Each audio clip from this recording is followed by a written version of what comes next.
Le Buzomètre, comme chaque semaine dans On refait le Mac, ce sont les actus ou rumeurs qui ont le plus buzzé sur la planète Apple. Et c'est donc Didier Policani qui nous résume tout ça grâce à Mac Forever. Didier. Et oui Olivier, et alors tu as peut-être reçu ton MacBook Air 15 pouces, voilà, que Apple t'a gentiment envoyé.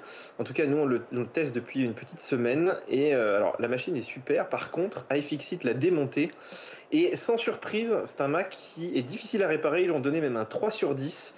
La batterie est collée, il y a plein de vis, plein de petites languettes un peu partout, et en plus les pièces, alors ils nous ont appris aussi que les pièces sont toujours pas dispo sur le MacBook Air M2 pour ceux qui font de la réparation tierce. Donc tu vois, Apple, des fois qui se veut en modèle un petit peu écologique, etc., et ben c'est vrai que sur ce plan-là, hein, pour faire durer ses produits, c'est pas toujours facile quand même, hein.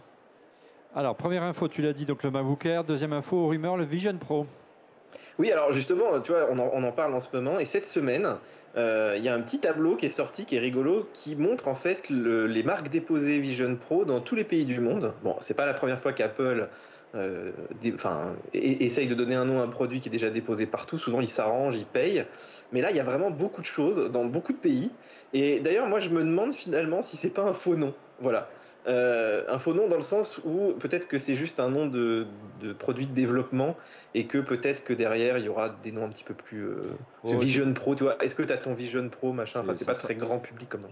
C'est assez étonnant comme scénario, Didier. En tout cas, tu te souviens que lorsque l'iPhone a été lancé, la marque était déjà déposée au niveau C'est mondial.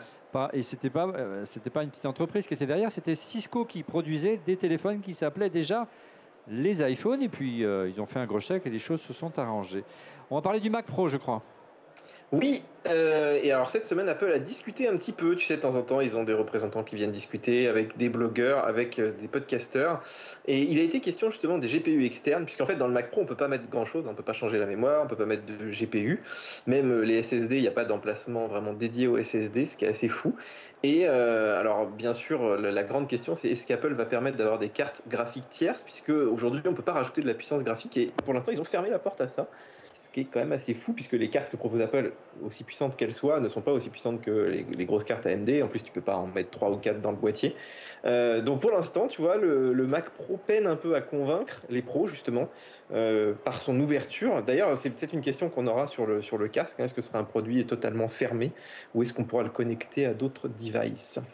Oui, ils ne sont pas à Vivatech, les gens d'Apple, mais j'ai quand même pu poser la question. Est-ce que c'est une contrainte technique qui empêche? Est-ce que le Mac Pro puisse avoir un GPU ou c'est un choix? Et j'ai cru comprendre que c'était plutôt un choix. Voilà, il y a suffisamment de cœur dans les M2 Pro, MD Max et M2 Ultra pour pouvoir, ou les fusions pour pouvoir monter en puissance. En tout cas, c'est un bon argument pour prendre plutôt un Mac Studio qu'un Mac Pro, c'est clair. On parle d'Apple Store, mon cher Didier. Oui, tu sais qu'Apple renouvelle régulièrement le look de ses Apple Store. Ça fait un petit moment qu'ils n'avaient pas changé depuis que Angela, je crois, était venue. Donc là, en fait, si tu veux voir la nouvelle version des Apple Store, il faut que tu ailles à Londres, où ils ont fait une petite boutique un peu de test. Alors, il y a beaucoup de boiseries. C'est un univers un petit peu plus apaisant. D'ailleurs, je pense qu'ils préparent un peu cet univers Vision Pro, tu vois, un petit peu plus cocon, comme ça, comme si tu étais dans ton salon. Donc voilà, si jamais on a des lecteurs, des auditeurs qui sont allés le voir, dites-nous ce que vous en pensez. Nous, on a publié des petites photos cette semaine sur Mac Forever. Ah, je vais aller voir, ça m'intéresse. Et on termine par le Mac Studio. Oui, beaucoup de Mac, puisqu'on parle quand même d'appareils professionnels. Et donc nous, on a reçu les Mac Studio. Et tu sais qu'il y a des gens très sensibles, nous, à la rédaction, et qui n'aimaient pas, en fait, le bruit du Mac Studio, qui faisait un léger bruit d'air comme ça.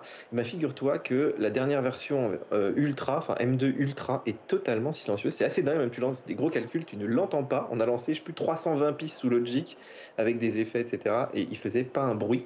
Donc ça, c'est une très bonne nouvelle, vraiment. Tu vois, on n'a peut-être pas un Mac Pro polyvalent, mais alors le Mac Studio, c'est en train de devenir une machine assez incroyable sur pas mal de plans. Christophe, tu voulais réagir? Oui, juste comme c'est la fin du busomètre, je pense qu'on a parlé du terme iPhone, mais je pense que la dispute en fait avec Cisco, c'était autour de iOS en fait, qui était le nom d'un système d'exploitation qui tournait sur des switches de Cisco, Non, mais il y avait un il y avait téléphone. les deux alors. Il y avait Ok. un téléphone, j'avais, d'ailleurs, il me l'avait envoyé pour Ah le oui, ok, tester. d'accord. Un iPhone, je dois l'avoir dans ma cave, un iPhone Ah, Cisco, terrible.